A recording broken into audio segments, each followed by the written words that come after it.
चलिए, तो आज के इस क्लास में हम नेशनल फैमिली हेल्थ सर्वे जो अंक छठा प्रकाशित हुआ है 2023-24 में, उस रिपोर्ट को हम देखने वाले हैं। इससे बहुत क्वेश्चन पूछा जाता है। एक क्वेश्चन 72वीं बीपीएससी के लिए डिट्टो पे मान लीजिए, और बीपीएससी मेंस में भी एक क्वेश्चन घुमा फिरा के यहाँ से देखने को मिलेगा।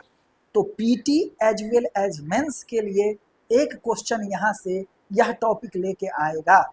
तो so let's now you and you stay tune study art. आइए हमारे साथ। देखिए, यह जो है राष्ट्रीय परिवार स्वास्थ्य सर्वेक्षण, इसके लिए कुल 10 पैरामीटर है। कितना? 10 पैरामीटर है। पहला पैरामीटर का बात करें तो जनसंख्या और घरेलू प्रोफाइल कैसा है। दूसरा पैरामीटर है शिक्षा और डिजिटल साक्षरता कैसा है। तीसरा पैरामीटर है विवाह और प्रजनन क्षमता कैसा है। चौथा पैरामीटर है परिवार नियोजन। पांचवा पैरामीटर है स्वास्थ्य, मातृत्व स्वास्थ्य और प्रसव सुविधाएं। छठा पैरामीटर है स्वास्थ्य, शिशु स्वास्थ्य और टीकाकरण। सातवां पैरामीटर है बाल कुपोषण के मानक। आठवां पैरामीटर है वयस्क पोषण और गैर संचारी रोग, नॉन कम्युनिकेबल डिजीजेस। नौवां कारक है इसका महिला सशक्तिकरण और जेंडर आधारित हिंसा। और 10वां जो है वह तंबाकू और शराब सेवन से संबंधित। ये जो है 10 पैरामीटर है राष्ट्रीय परिवार स्वास्थ्य सर्वेक्षण नेशनल फैमिली हेल्थ सर्वे का। ये छठा अंक प्रकाशित हुआ है 2023-24 का जो ये रिपोर्ट है। एक एक करके इन सभी बातों के बारे में डिटेल्ड एनालिसिस करेंगे। चलिए आगे चलते हैं। देखिए, अगर हम पहला पैरामीटर का यहाँ पे बात करें तो वह है जनसंख्या और घरेलू प्रोफाइल। क्या कह रहा है इसके बारे में विशेष बात, उसको थोड़ा बड़ा कर लेते हैं। देखिएगा,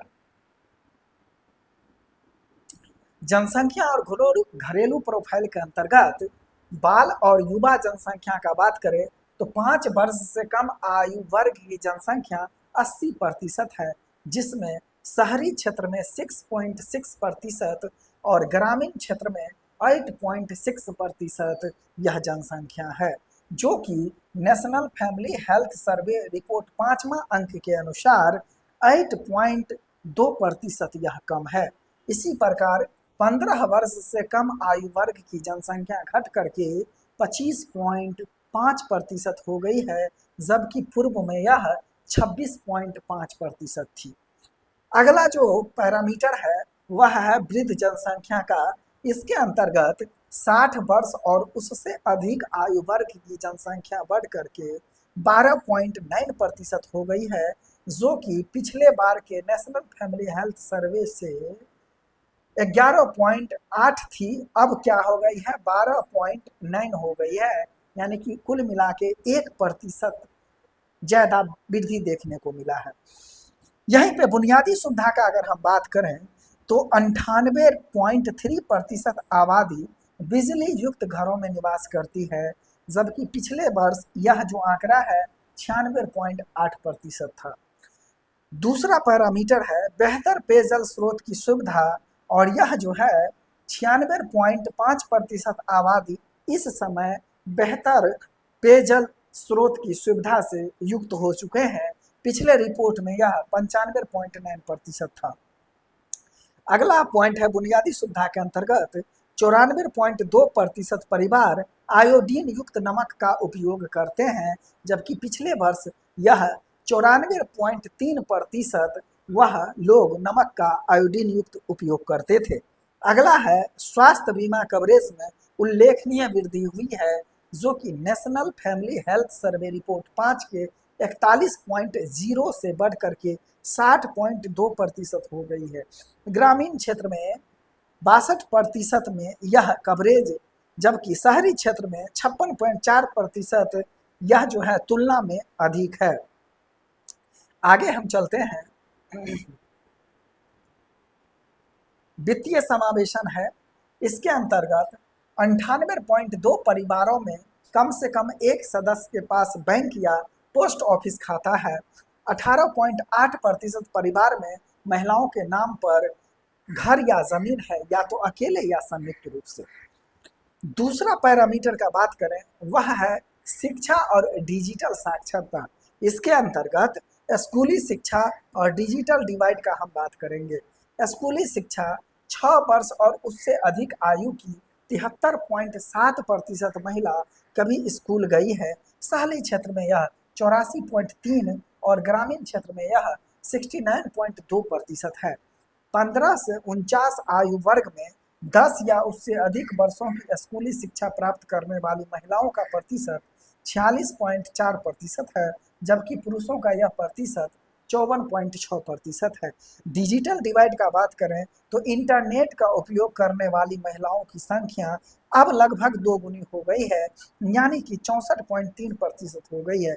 पिछले वर्ष यह केवल 33.3% ही थी।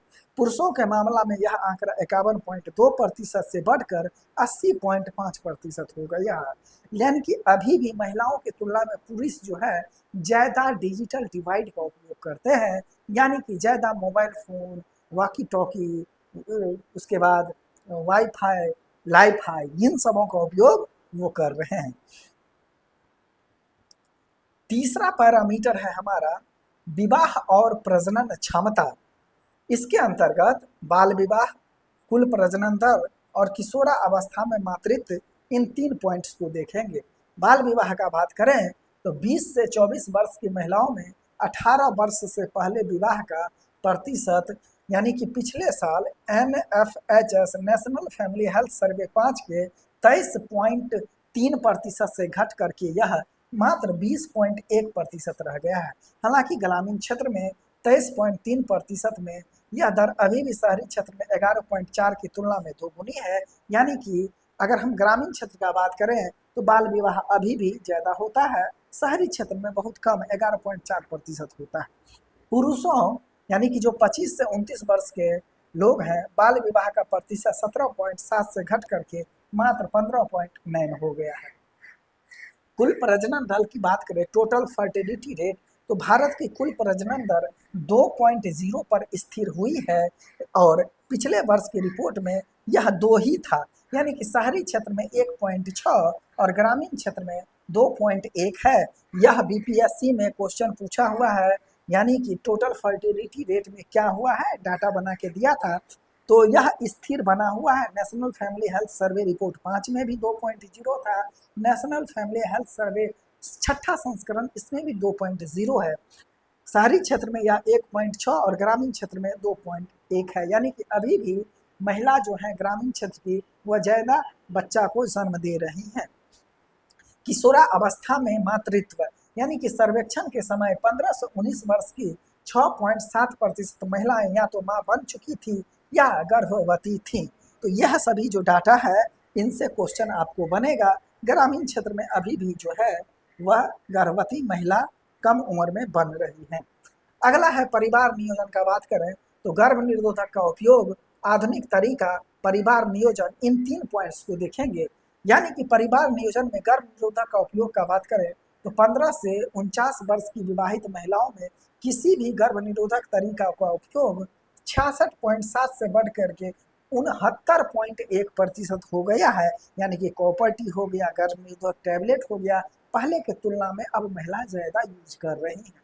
आधुनिक तरीके के अनुसार आधुनिक गर्भ निरोधक तरीका का उपयोग 56.4% से घट करके मात्र 52.7% हुआ है। यानी कि आधुनिक गर्भ निरोधक जो तरीका है उसमें भी कमी हुआ है। परिवार नियोजन में महिलाओं पर आत्मनिर्भरता अभी भी अधिक है। महिला नसबंदी का प्रतिशत 36.5 है, जबकि पुरुष नसबंदी केवल 0.5 है। यानी कि अभी भी महिलाएं नसबंदी ही ज़्यादा करवाती हैं। कितना? तो 36.5%। पुरुष नसबंदी कम करवाता है। परिवार नियोजन की अपूर्ण मांग 9.4% से घट करके 8.5% हो गई है। अगला हमारा पैरामीटर है मातृत्व स्वास्थ्य और प्रसव। इसके अंतर्गत हम देखेंगे प्रसव पूर्व देखभाल, आयरन फोलिक एसिड, संस्थागत प्रसव और सिजेरियन डिलीवरी। यानी कि अगर हम प्रसव पूर्व देखभाल का बात करें तो पहली तिमाही में प्रसव पूर्व देखभाल चेकअप कराने वाली माताओं का प्रतिशत 70% से बढ़कर 76% हो गया है और कम से कम 4 प्रसव पूर्व देखभाल विजिट का आंकड़ा 58.4 से बढ़ करके 65.2 हो गया है। तो अब जो महिलाएं हैं गर्भ होने के बाद, गर्भ धारण करने के बाद डॉक्टर से दिखाती है, और प्रसव होने से पूर्व भी वह दिखाती है। अगला, आयरन फोलिक एसिड गर्भ अवस्था के दौरान 180 या उससे अधिक दिनों तक आयरन फोलिक एसिड का सेवन करने वाली माताओं का प्रतिशत बढ़ा है, यानी कि पहले 26% था, अब 37% हो गया। देखिए, अगर कोई महिला गर्भवती है और वह आयरन और folic acid, vitamin D3, D2 का टैबलेट नहीं लेगा तो उसके जो भ्रूण पल रहे होते हैं, माता के गर्भ में जो संतान पल रहा होता है, उसका विकास बहुत तेजी से नहीं हो पाता है। बच्चा मंदबुद्धि भी हो सकता है, शारीरिक रूप से कमजोर भी हो सकता है। तो इसीलिए आयरन और फोलिक एसिड की गोलियां दिया जाता है। क्योंकि माता के खून ही बच्चा के शरीर में दौड़ता है, वही खून जाता है, तो जब खून की कमी होगी तो विकास भी अवरुद्ध हो ही जाएगा। अगला है संस्थागत प्रसव, 88.6 से बढ़ करके 90.6 हो गया है। हालांकि सार्वजनिक स्वास्थ्य सुविधाओं में संस्थागत प्रसव का प्रतिशत 61.9 से घट करके 58.6 रह गया है। अगला है सिजेरियन डिलीवरी, यानी कि सिजेरियन डिलीवरी का प्रतिशत 21.5 से बढ़ करके 27.2 हो गया है। निजी अस्पताल में यह दर बहुत अधिक, जबकि सार्वजनिक अस्पतालों में यह कम है। कितना? तो मात्र 16.9%। तो यह था मातृत्व स्वास्थ्य और प्रसव से संबंधी जो भी पैरामीटर है उसको हमने देखा। अगला है शिशु स्वास्थ्य और टीकाकरण। इसके अंतर्गत हम पूर्ण टीकाकरण, टीकाकरण के स्रोत और रोटा वायरस टीकाकरण के बारे में क्या सब है उसको हम देखेंगे। आइए, अगर हम पूर्ण टीकाकरण की बात करें तो टीकाकरण कार्ड के आधार पर 12 से 23 महीना के बच्चों में पूर्ण टीकाकरण का कवरेज 83.8 से बढ़ करके 87.1% हो गया है।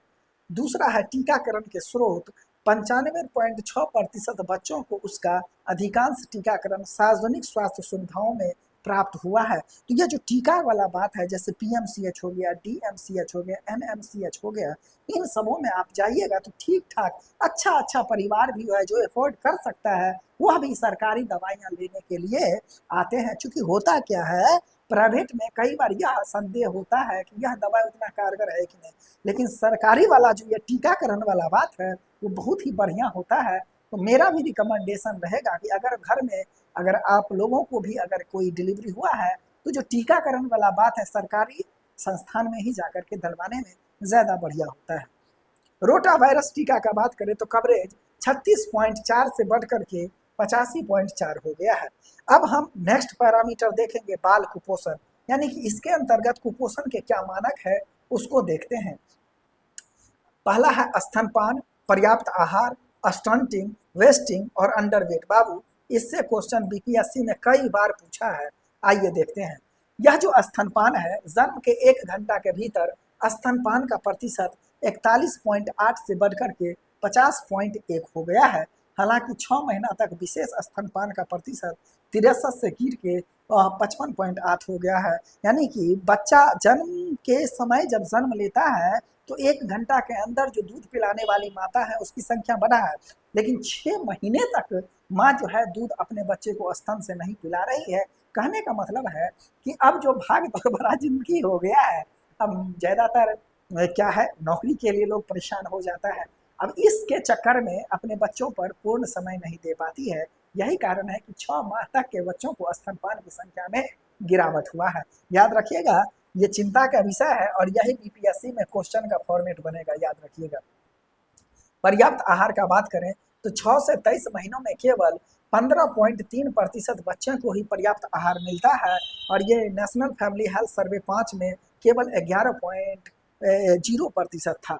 स्टंटिंग, इसका मतलब होता है उम्र के अनुसार ऊंचाई का कम होना, हाइट कम वृद्धि करना। यह 35.5 से घट करके 29.3 हो गया है। कुपोषण के मोर्चे पर एक महत्वपूर्ण सकारात्मक उपलब्धि इसे माना जाता है। वेस्टिंग का मतलब होता है ऊंचाई के अनुसार वजन कम होना। यह लगभग स्थिर है, जो पहले 19.3 था अब 19% है। बात बराबर ही करीब है। अंडर वेट उम्र के अनुसार कम वजन, यानी कि यह 32.1% से थोड़ा कम होकर के 31.8% ही रह गया है। तो यह था हमारा पैरामीटर बाल पोषण यानी कि कुपोषण के मानक। अब हम देखेंगे वयस्कों में पोषण और इससे जो क्या संचारी रोग होता है, गैर संचारी रोग, उसको देखेंगे। इसके अंतर्गत हम देखेंगे अल्प पोषण, दूसरा मोटापा, तीसरा रक्त शर्करा यानी कि डायबिटीज मधुमेह, और चौथा हाइपर टेंशन यानी कि उच्च रक्तचाप को देखेंगे। आइए अल्प पोषण का बात करें तो अल्प पोषण महिलाओं में 18.7 से बढ़कर के 19.7 और पुरुषों में 16.2 से बढ़कर के 19.7 हो गया है। दूसरा है मोटापा। मोटापे की समस्या तेजी से बढ़ रही है। महिलाओं में यह 24.0 से बढ़ करके 30.7, शहरी क्षेत्र में 42.8 और पुरुषों में अगर बात करें तो 22.9 से बढ़ करके 27.3 हो गया है।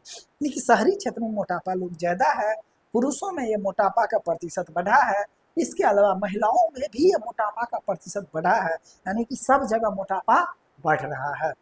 रक्त शर्करा मधुमेह का बात करें तो उच्च या बहुत उच्च रक्त शर्करा स्तर महिलाओं में 17.8 और पुरुषों में यह 20.9 पाया गया है।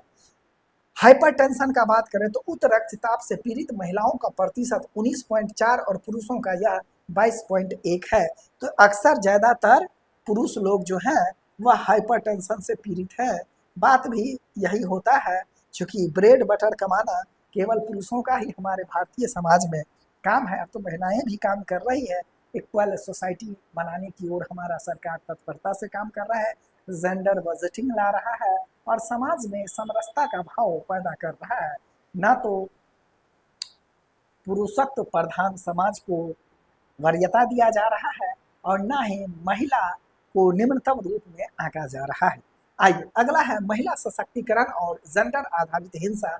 यह जो पैरामीटर है इसके अंतर्गत हम खुद के बैंक खाते का उपयोग, मासिक धर्म स्वच्छता और घरेलू हिंसा को कंसीडर करेंगे। यानी कि 89.0% विवाहित महिला 3 प्रमुख घरेलू निर्णयों में भाग लेती है। पहला, खुद के बैंक खाते का उपयोग करने वाली महिलाओं का प्रतिशत 78.6 से बढ़कर के 89.0 हो गया है और खुद के मोबाइल फोन का उपयोग करने वाली महिलाओं का प्रतिशत 53.9 से बढ़कर के 63.6 हो गया है। मासिक धर्म स्वच्छता का बात करें तो 15 से 24 वर्ष की 79.2% महिला मासिक धर्म के दौरान स्वच्छता के सुरक्षित तरीकों का उपयोग करती है। घरेलू हिंसा का बात करें तो वैवाहिक हिंसा का अनुभव करने वाली महिलाएं 18 से 49 वर्ष का प्रतिशत 29.2 से घट करके 22.3 रह गया है। अगला पैरामीटर 10वां और अंतिम है आज का, तंबाकू और शराब का सेवन। यानी कि तंबाकू का सेवन करने वाली महिलाएं 8.4, पूर्व में यह थी 8.9 यानी कि घटा है 0.4। पुरुषों में यह 36.3 से पूर्व में यह 38.0 था। तो दोनों जगह पे तंबाकू का सेवन करने में महिलाओं की भी संख्या घटी है और पुरुषों की भी संख्या घटी है। हालांकि पुरुषों की संख्या ज़्यादा घटी है, महिलाओं की संख्या कम घटी है। आपको स्टेटमेंट बना के क्वेश्चन पूछेगा। शराब का बात करें तो शराब सेवन करने वाली महिला 1.1 और पुरुष है 18.9 है। यानी कि अक्सर जो ब्यौरा होता है वह पुरुष ही होता है। महिला भी अब बड़े बड़े मेट्रोपॉलिटन शहर में शराब का लत से आदी हो चुका है, लेकिन पुरुष जो है वो ज़्यादा 18.9% लोग अभी भी शराब के आदी हैं। तो यह था हमारा नेशनल फैमिली हेल्थ रिपोर्ट और इसके अंतर्गत जो 2023-24 में आया था उसको हम सारे पैरामीटर्स को देखा, कुल 10 पैरामीटर को। क्वेश्चन इससे बनेगा। बहुत बहुत धन्यवाद, थैंक यू।